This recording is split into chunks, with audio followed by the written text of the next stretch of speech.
देखा, जमीन का जो सर्वे है यानी उसमें थोड़ा भी घबराने की, टेंशन लेने की जरूरत नहीं है।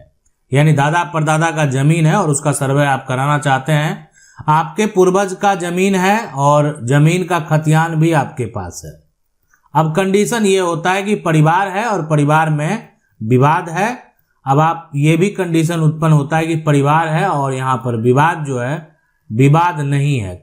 अब ऐसा भी परिवार होता है जहाँ कोई विवाद नहीं है, कोई झंझट नहीं, आपस में लोग नहीं लड़ रहे हैं, सब लोग साथ मिलजुल कर जो है, ठीक है, अलग अलग खाना पीना खा रहे हैं, लेकिन जो है उनका विवाद नहीं है, परिवार में आपस में बात करते हैं, एक दूसरे को सजेशन देते हैं। लेकिन बहुत ऐसा है ना, परिवार वो अब देखने को तैयार नहीं है, विवाद है, एक दूसरे को देखने को भी तैयार नहीं है, ठीक है, जबकि एक ही परिवार का वंशज है।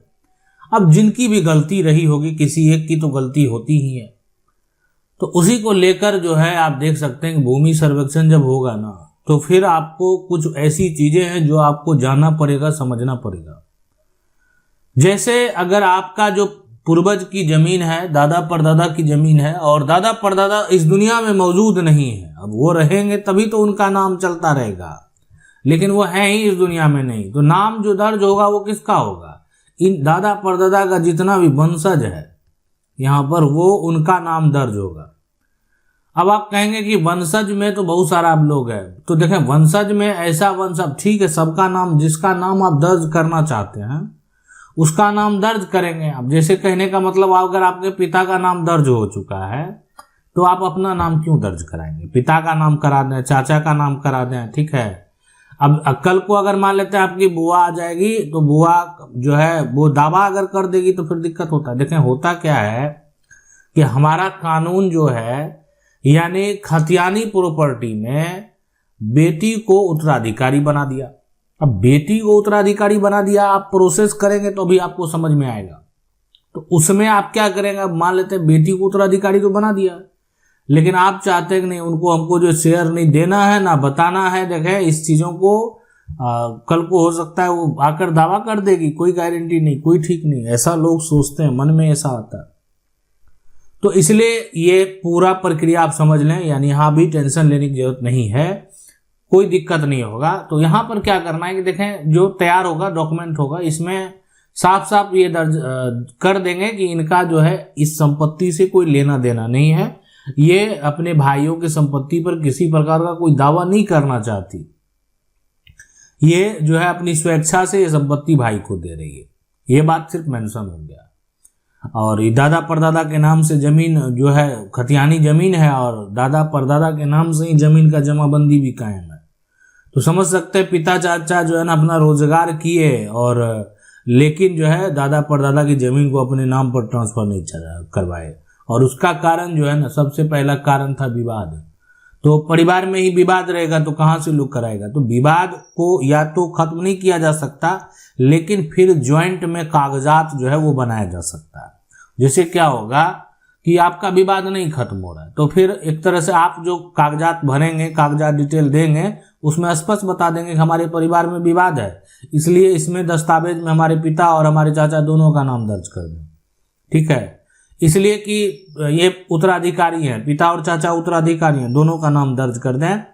और यहाँ इसलिए कि किसी प्रकार का यहाँ पर अब सुलह होने की कोई भी संभावना नहीं है, प्रयास कर चुके, लेकिन अगर सुलह हो जाता है तब ये क्या करेंगे, अपनी प्रॉपर्टी को अलग अलग कर लेंगे। अलग अलग कैसे करेंगे ये हम बताए हुए हैं, आप जाकर जो है देख सकते हैं कि आखिर ये अलग अलग कैसे डिवाइड किया जाएगा। यानी आप जाएंगे यहाँ पर रजिस्टर्ड डॉक्यूमेंट प्लेलिस्ट में, वहाँ पर हम आपको बताए हैं कि कैसे अलग अलग करना है, और इससे संबंधित जो जजमेंट है, फैसला है सुप्रीम कोर्ट का, हाई कोर्ट का, वो भी आप हमारे प्लेलिस्ट में जाकर देख सकते हैं।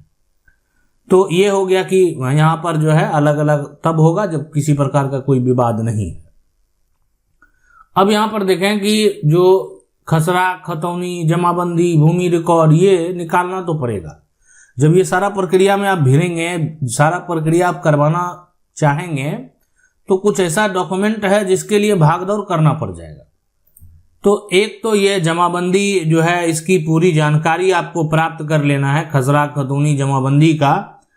तो ये हो गया एक तरह, इसमें सारा कुछ जो है ना दर्ज होता है। ये जो इसका राजस्व विभाग की अगर बात करें, राजस्व विभाग, ठीक है, राजस्व विभाग, उसका वेबसाइट पर आप जाएंगे और वहां पर पूरा जो डिटेल है वो डालकर देखेंगे। कई राज्यों में जो है उसमें भूलेख हो गया या जमाबंदी नकल हो गया, खसरा खतौनी जो है, ये सारा कुछ कहा जाता है।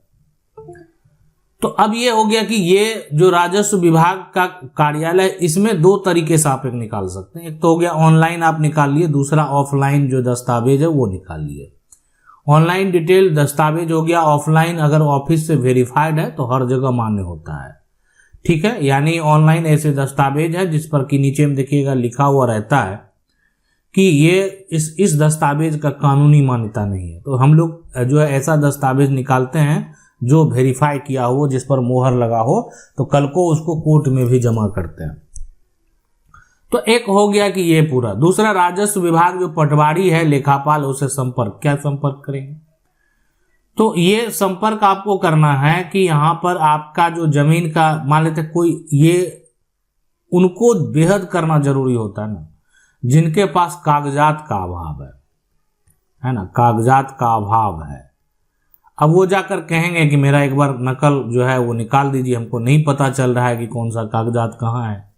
तो उनसे जाकर हम अपने जमीन का जो पूर्वज का जमीन है उसका रजिस्टर जो है वो देखने का प्रयास करेंगे। किसके? कर्मचारी के पास जाकर, जो राजस्व विभाग का कर्मचारी है, पटवारी है, उनसे जाकर अपना कचहरी में आप जाएंगे और जो रजिस्टर है देखने का आपको क्या करना है? प्रयास करना है।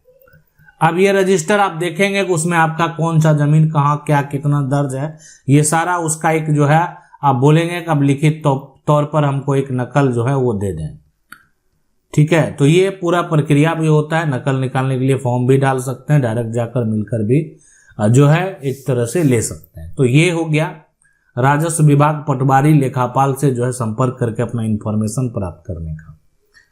अब हो गया कि ये तो है पुराने सर्वे रिकॉर्ड, यानी जमीन जो है नाप और नक्शा की अगर बात करें तो उसमें ये अगर बात यहाँ पर किया जाए क्या कि ये जो पुराने सर्वे रिकॉर्ड है ना, तो ये आज तो सर्वे नहीं हुआ, अब बहुत साल हो चुका है। तो ये जो बंदोबस्त किया गया जमीन का, यहाँ पर बंदोबस्त जमीन का जो किया गया और उसका जो दस्तावेज है उसके लिए अब आपको जाना होगा अभिलेखागार। यानी अगर कोई पुराना जमीन का खतियान जो है अगर निकालना चाहते हैं तो जाएंगे अभिलेखागार, जिसको बोलते हैं यहाँ पर रिकॉर्ड रूम। यानी हम क्या बोलते हैं? रिकॉर्ड रूम बोलते हैं। आप पुराने नक्शे और जो है सर्वे रिकॉर्ड निकलवा सकते हैं। तो ये हो गया। उसके बाद देखें कि जो अगर कोर्ट से अब कभी आपके पूर्वज जो है कोई बंटवारा किए होंगे ना, तो बंटवारा का या कोई घर में अगर कागज मिल गया तो वो रखना बेहद जरूरी है। देखें ये होता है कि जो बंटवारा में जमीन दर्ज है उसी के हिसाब से जमीन का कब्जा भी मौजूद होना चाहिए। अगर खास करके कब्जा मौजूद हो या नहीं हो, बंटवारा अगर एक तरह से कोर्ट से होता है, कोर्ट से बंटवारा, तो ये क्या होता है यहाँ पर कानूनी तौर से लाइफ टाइम अब मान्य है। इसलिए कोर्ट के द्वारा जब बंटवारा कर दिया गया ना, तब फिर ये आप कोई कह ही नहीं सकता कि ये जमीन तो हमारे कब्जे में, ये बंटवारा में कैसे चढ़ा लिया। कोर्ट का बंटवारा का ऐसा कोई किसी प्रकार का कोई दावेदारी नहीं बदल सकता। लेकिन क्या होता है कि आप उससे मोटेशन कराएं या नहीं कराएं। जब अगर आपका कोर्ट से बंटवारा हो गया ना, तो दाखिल खारिज कराएं या नहीं कराएं। आज तो लोग जमीन की रजिस्ट्री का दाखिल खारिज नहीं कराते हैं, तो लेकिन क्या होता है उसका हक खत्म हो जाता है। मान लेते हैं जमीन का रजिस्ट्री है, दाखिल खारिज नहीं कराया, 2 साल नहीं कराया, 5 साल नहीं कराया, 10 साल नहीं कराया, जमीन मालिक जो है उसमें किसी प्रकार की गड़बड़ी उत्पन्न कर दिया, तो फिर कल को वो अपने जमीन का केवाला के आधार पर दाखिल खारिज करवा सकता है, दावा कर सकता है, दाखिल खारिज उसका होकर रहेगा। लेकिन अगर आपका उसी प्रकार से कोर्ट से बंटवारा है ना, तो कोई टेंशन नहीं है, जमीन पर कब्जा भी किसी का और है तो वो खाली होगा। जमीन का दाखिल खारिज नहीं हुआ है बंटवारा के आधार पर, तो दाखिल खारिज होगा। लेकिन देखें कानून में अगर बात करें, सबसे पहले लिमिटेशन बेहद जरूरी है, और इसलिए लिमिटेशन एक्ट है, और आज अभी तक लिमिटेशन एक्ट में संशोधन नहीं हुआ है। लिमिटेशन एक्ट में बहुत बार जो है एक तरह से संशोधन की बात कही गई है। अब आगे देखें, आगे आपको क्या देखने को मिलता है। अब है कि ये हो गया यहाँ पर बंटवारा, लेकिन अगर आपका बंटवारा मौखिक है और वो लेकर आप बहुत दिनों के बाद आएंगे तो उसका कोई कानूनी मान्यता नहीं होगा। अब आवेदन प्रक्रिया की अगर बात करें सबसे पहले तो देखें ये हो गया कि आप अपना जो दस्तावेज है वो तैयार कर लेंगे और दस्तावेज जैसे ये तैयार कर लिए हैं, अब इसके साथ जो भी अटैच करने की जरूरत पड़े मान लेते हैं वो आप भी एक तरह से हर चीज का नकल मौजूद आपके पास होना चाहिए। अब आप कहेंगे जमीन हमारी है, हमारे पास जमीन का केवाला है और आपके घर में जमीन का केवाला मिल ही नहीं रहा है, तो जब केवाला मिल ही नहीं रहा है, केवाला का आप नकल देने को तैयार नहीं है, तो किस आधार पर जो है दावा करेंगे कि हमारा जमीन है। कोई दूसरा दावा करेगा, अपने नाम जमीन करा लिया जाएगा और जमीन को कल बेच देगा, लाखों की प्रॉपर्टी आपके हाथ से चली जाएगी और आप कोर्ट दौड़ते रहिएगा। सतर्कता बेहद जरूरी है, इसीलिए हम आपको बता रहे हैं कि जहां तक पहले ये प्रयास करना चाहिए, जितनी जमीन हमारे पास है उस जमीन के कागजात हमारे पास मौजूद है या नहीं है तो हम उसका नकल निकालेंगे, ताकि जो है आगे भूमि सर्वेक्षण प्रक्रिया जब भी एक तरह से हो हमें कागजात का अभाव ना दिखे, यानी जो भी कागजात की जरूरत हो हम तुरंत उसको निकाल सकें। तो ये है पूरा प्रक्रिया। परिवार में अगर बंटवारा है तो भी आप अपना ज्वाइंट नाम जरूर दर्ज करा लें। आशा करते हैं वीडियो अच्छा लगा होगा। वीडियो को लाइक जरूर कर दें, चैनल को पहली बार देख रहे हैं सब्सक्राइब करके जो बेल आइकन है उसको जरूर दबा लें। मिलते हैं अगले वीडियो में, तब तक के लिए जय हिंद।